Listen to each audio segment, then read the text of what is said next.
투자자 여러분 안녕하십니까. 8월 22일 금요일 오후입니다. 코스피 시황 간단히 보도록 하겠습니다. 코스피 종합 일목균형표 봉 차트입니다. 뒤꿈치 구름대 양호노대에서 올라왔습니다. 빨간색 기준선, 검정색 전환선 정별된 상태로 올라왔어요. 하지만 지금은 역배열되어 있고, 그리고 모든 이평선들 횡보하고 있습니다. 횡보장이에요. 크게 보면 주가 캔들 하늘색 후엑스팬 역배열되어 있습니다. 역배열되어 있고, 주가 캔들 보면 7월 말에 기준선을 한번 깼어요. 그리고 또 8월 지금 현재죠. 현재 또 기준선을 깼거든요. 어떻게 보면 뭐 나스닥하고 박자는 또 맞는 것처럼 보여요. 어쨌든 또 기준선이 깨져가지고 구름대 상단에서 지금 반등이 나오고 있긴 합니다. 전환선까지 회복은 시켜놨어요. RSI 다행히 52로 올라왔는데 계속 상승으로 갈지 계속 보겠습니다. 코스닥입니다. 코스닥이 개파락했는데 개파락한 부분은 아직 다 채우지 못했네요. 코스닥 RSI 좀 올라오고 있는데 반등을 좀 못하는 거죠. 코스피에 비해서 상당히 약하고 자칫 잘못하면 재차 하락할 수도 있어요. 어쨌든 코스피는 이벤트가 있습니다. 그거를 아직도 표명을 안 하기 때문에 뭐 어쩔 수 없어요. 불확실성을 싫어하는 주식이잖아요. 그러다 보니까 조금 쉬고 있습니다. 어쩔 수 없어요. 나스닥 보겠습니다. 나스닥도 마찬가지예요. 나스닥의 기준선이 7월 말에 깨졌네요. 그리고 현재 또 기준선이 깨졌는데 박자는 맞아요. 박자는 맞는데 코스피는 좀 상당히 약한 모습을 보이고 있고, 그렇게 보면 이렇게 박자를 보면 또 양도세 대주주 그게 안 맞나 싶기도 한데, 어쨌든 우리 코스피 같은 경우는 이 음봉 떨어진 날이 달라요. 음봉 떨어진 날이 8월 1일이죠. 8월 1일로 아마 그게 양도세, 그게 발표된 날일 거예요. 그거랑 좀 다릅니다. 그래서, 어느 정도 뭐 얼추 시기는 비슷하지만, 사건은 다르다. 이렇게 보는 게 맞습니다. 어쨌든, 나스닥도 잭슨홀 미팅 놔두고 조금, 조정 상세를 보이고 있습니다. 국고채 10년물 가격 보면 결국 금리를 좀 예측해 보자는 건데, 국고채 10년물 가격이 사실 쌍바닥은 잡았어요. 결국은 올라가야 되는데 미국에서 금리가 내릴 거냐 뭐 거기에 대해서 지금 퀘스천이 있는 거죠. RSI 좀 살짝 반등했는데 그거는 뭐 잭슨홀 미팅의 결과에 따라서 내려 할 건지 안 할 건지 달릴 거예요. 왜냐하면 우리나라가 뭐 맘대로 기준금리를 못 내립니다. 미국이 내려야 따라 내릴 수 있습니다. 원달러 환율입니다. 원달러 환율이 어떻게 보면 뭐 이렇게 저점 높이고 고점이 일치하는 역삼각형 모양의 박스권 돌파 모양, 상승 모양을 갖추고 있긴 한데, 어떻게 또 따져보면 1,400원을 못 뚫고 계속 헤매는 모양으로 볼 수도 있어요. 어쨌든 다행히 또 음봉이 크게 떨어지면서 1,400원 밑으로 떨어졌어요.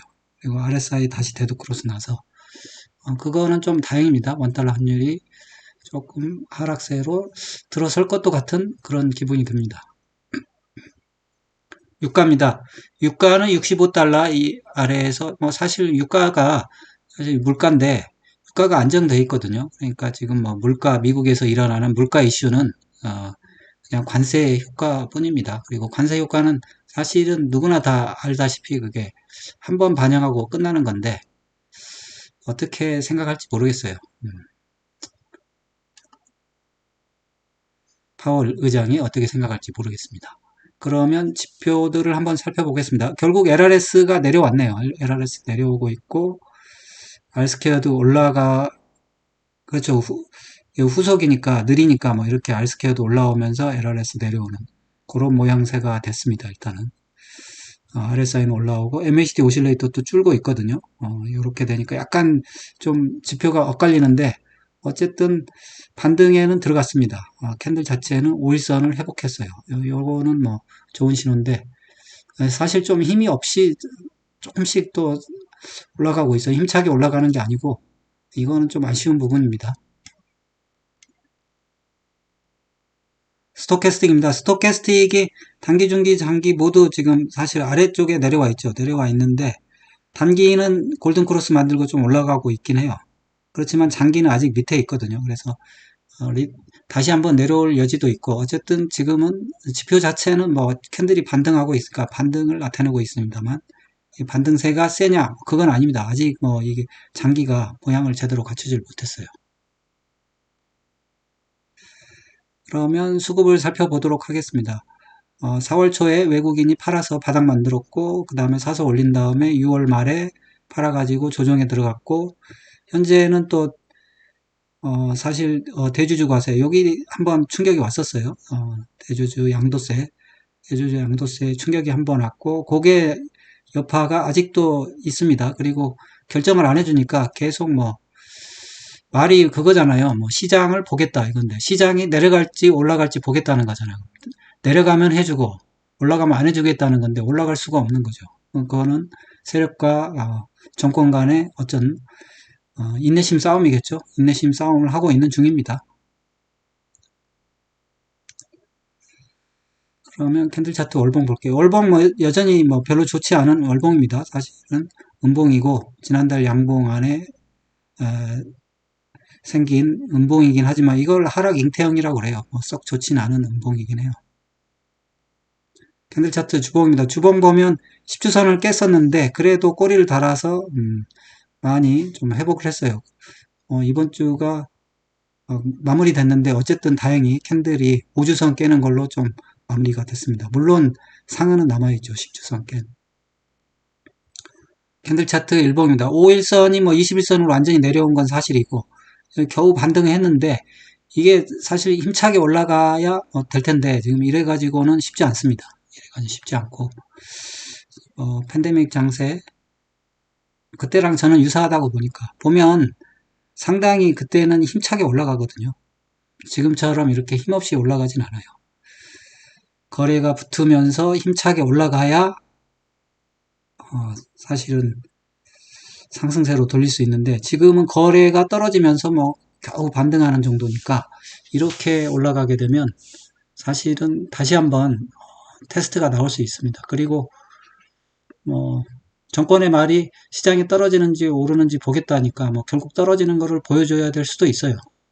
그렇게 되면 다음 주에는 조금 힘들 수도 있습니다. 재차 쌍바닥을 다시 한번 확인해야 되고 자칫하면 3000포인트 이탈도 좀 염두에 둬야 될 것 같아요. 이제는 왜냐하면 외국인이 테스트를 한번 했거든요. 3075까지 한번 테스트를 해봤기 때문에 어느 정도 매물을 쏟아부어야 떨어질 건지 아마 파악은 했을 거예요. 그러면 종목들 한번 보겠습니다. 다행히 삼성전자 아직 살아 있습니다. 그런데 뭐 다행인 건 아니에요. 왜냐하면 삼성전자 언제든 지수 플레이 하기 위해서 움직일 수 있는데 삼성전자가 사실 고가권에 있는 게 좀 부담스럽습니다. 얘만 사용해서 떨어뜨려도 충분히 그렇죠. 지수를 공격할 수 있어요. SK하이닉스는 하락 모양을 갖추었습니다. 결국은 완전히 역별돼서 하락 모양 갖춰버렸고 현대차는 뭐 시장하고 따로 놀고 있어요. 거의. KB금융 뭐 여전히 역별되어 있거든요. 뭐 버티고는 있는데 역별 안 좋은 상태고 신한지주도 역별되어 있고 삼성화재도 사실은 역배열이에요. 그냥 전환선이면 캔들이지 전체적으로는 다 역배열입니다. 삼성생명은 정배열을 시켜놨네요. 얘 하나만 정배열 시켜놨고 미래에셋증권도 역배열, 삼성증권도 역배열. 그래서 상태가 좋은 게 별로 없어요. 삼성전자랑 삼성물산이 조금 상승을 했네요. 삼성전자 살아있어서 그런 거고. 한국전력 그냥 횡보하고 있습니다. HD 한국조선해양, 삼성중공업 뭐 얘네들은 계속 살아있네요. 크래프톤 바닥 잡았고 삼성바이오로직스 역배열, 셀트리온도 역배열. 카카오가 결국 좀 밑으로 내려왔어요. 일단은 근데 큰 양봉 지배하에 있거든요. 잘 버티고 있긴 합니다. 네이버는 역배열. 삼성 SDI도 슬슬슬 사실은 좀 빠지고 있습니다. LG 에너지 솔루션 빠지고 있고 얘네들 다 수명을 다 한 것 같은데 현대건설, GS건설도 하락세고 방산주가 살짝 반등을 했네요. 일단은 저점 이탈한 다음에 반등을 했는데 조금 더 지켜봐야 됩니다. 살아날지는. KT도 뭐 거의 역배열이죠. SK텔레콤은 행보. 그래서 사실상 뭐 좋은 지금 하락한 뒤에 살짝 반등하는 거니까 센 반등이라면 종목들의 위치가 좋아졌을 텐데 약한 반등입니다. 코퍼스가 그런데 다행인 거는 코퍼스가 좀 몰락을 했네요. 거의 RSI로 보면 40 이하로 내려와 버렸습니다. 이거는 좀 다행인 것 같고 레버리지가 살짝 뭐 RSI는 좀 올라왔는데 그냥 전환선 근처에 걸쳐진 거고 다음 주에 또 어떻게 될지 몰라요. 이게 아직은 그게 확정이 될 때까지는 모릅니다. 사실 근데 정기국회 제출을 해야 되니까 뭐 정기국회 제출을 9월 달에 해야 되잖아요. 그걸 마냥 미룰 수는 없을 텐데 아무튼 안 좋은 시나리오는 최대한 끄는 거죠. 끄는데 뭐 세력들도 사실은 정부가 천명해 준 거잖아요. 주가 코스피가 올라가면 나쁜 걸 내놓겠고 내려가면 좋은 걸 내놓겠다 이렇게 했는데 그러면 결국 세력들이 코스피를 올릴 수가 없는 거죠. 올릴 수가 없는 메커니즘으로 돼 있는데 왜 그걸 모르는지 모르겠어요. 어쨌든 답답합니다. 그래서 한번 볼까요? 6월 13일. 사실 이런 게 사실 무의미한데 어쨌든 단기적인 변동성에 의해서 뭐 휘둘리지 않았으면 하는 게 바람인 거죠. 그렇지. 왜냐하면 결국은 뭐 외국인이 밑으로 떨어뜨린다. 뭐 그렇게 치면 좋은 게 나올 거니까 버티면 올라가는 거 아닌가. 이렇게 생각을 해봅니다. 외국인들이 사조 살았는데 뭐 사조 샀는데 8월 달까지 8월 1일부터 보면 그 양도세 그러니까 세법 개정안 나온 뒤로부터 뭐 사질 않고 있어요. 사질 않고 있고 개인은 지쳐 나가 떨어지고 있습니다. 5조 정도 팔았네요. 기관을 조금 사실 어떻게 보면 개인이 지쳐서 나오는 매물을 기관이 받치는 거예요. 기관이 지수를 떠받치고 있는 형국이다. 뭐 그런 거죠. 선물 볼까요? 다행인 거는 어쨌든 선물이 그래도 오늘 외국인이 선물이 7,000개까지 많이 줄었네요. 마이너스 7,000. 이게 지난번 피크였는데 더 올라가게 될지 그건 또 지켜봐야죠. 월요일날 봐야 되는데 아직까지는 뭐 그렇다고 볼 수는 없는데 선물도 이상하게 저점이 있거든요. 저점은 쭉 올라왔습니다. 그러니까 선물 매도는 점점 풀린다. 이렇게 생각하시고 그렇지만 아직은 다 풀린 건 아니다. 다 풀리고 들어가도 늦지 않을 것 같아요. 콜옵션 볼까요?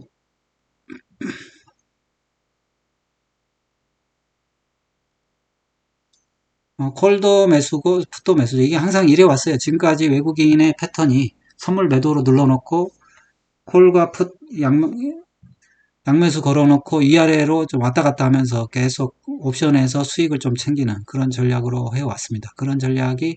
그리고 그런 전략이 옳아요. 외국인들 입장으로서는 지금 섣불리 사실을 시장을 뭐 움직이는 것보다는 왔다 갔다 하는 게 맞죠.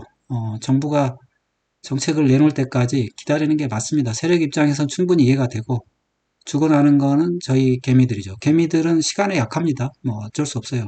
인간이잖아요. 인간이다 보니까 수명이 있어요. 그래서 기관하고는 달라요. 수명이 없는. 그래서 시간에 쫓길 수밖에 없다. 그건 당연지사입니다. 지금 콜을 보니까 A파 A파 하락, B파 반등, C파 하락 이렇게 했는데 지금 반등하는 게 살짝 반등은 했는데 거래가 줄면서 또 반등을 하고 있잖아요. 그러면 한 번 더 하락할 수도 있어요. 다 쌍바닥 만들 거를 생각할 수도 있습니다. 저는 쌍바닥이 나올 것 같아요. 왠지 기분이. 쌍바닥이 나온다는 거는 다음 주 초에는 저점 테스트 다시 들어갈 수 있다. 그렇게 생각을 좀 해봅니다. 그래도 조금 나쁜 쪽으로 좀 생각을 해둬야죠. 풋은 별거 볼 것도 없어요. 풋은 올라오지도 못하고 있기 때문에. 그렇습니다. 이렇게 진행이 됐습니다. 그래서 이번 주에까지도 아무튼 미정이고 다음 주에도 정해졌으면 좋겠는데 아니면 정말 인내심을 발휘하죠. 뭐 그냥 컴퓨터 끄고 아무것도 보지 말고 기다려야죠. 예, 이걸로 마칠게요.